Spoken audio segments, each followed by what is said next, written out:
If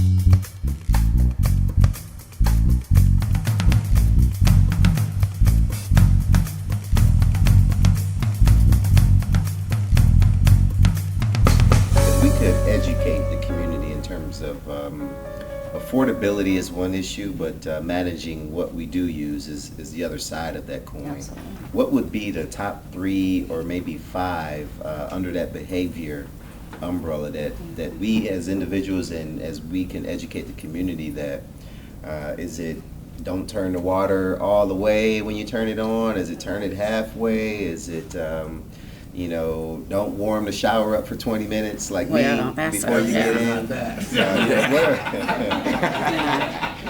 What are those some of the things that you can do, that leads to some driving down of the cost, which speaks to the affordability issue? That's really interesting because some of the reasons that we waste water are infrastructure problems. I have a bathroom that it takes 7 or 8 minutes for the water to get hot enough for me to take a shower. So when my daughter, it takes 5 to 7, 8 minutes for me. It takes 45 minutes for her because she goes and does texting and all this other stuff while the water's warming up, right?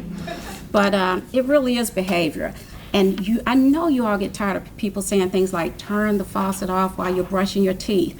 But if you have 5 people living in your house and they're all doing the same thing, then it's a multiplied. The effect is multiplied.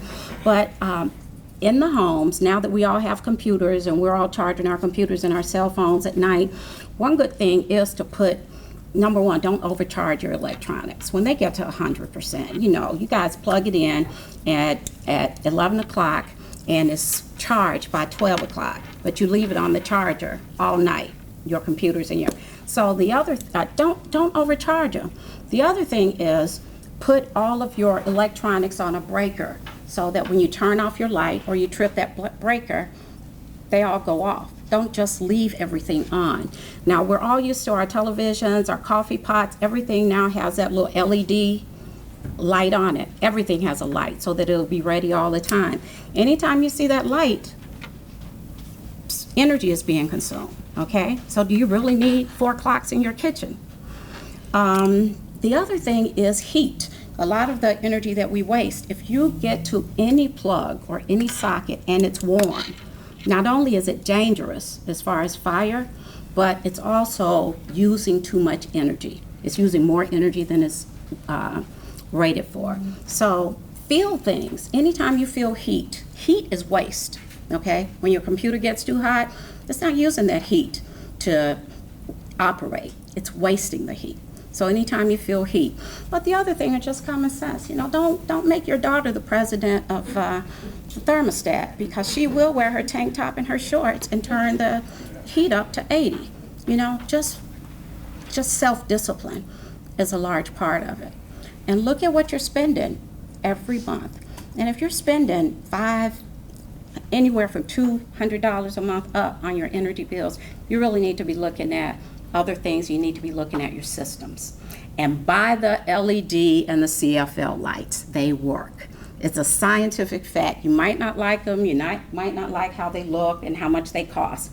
They will save you money in the long run. Okay.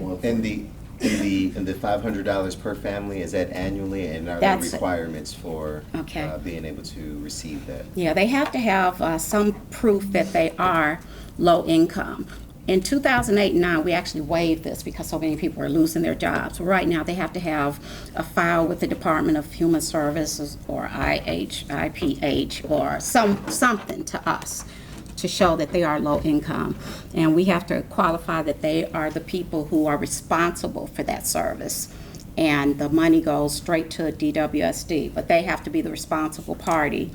And they can only come once a year, once in a 12-month period for up to $500. And that $500 has to be enough to keep you from getting shut off.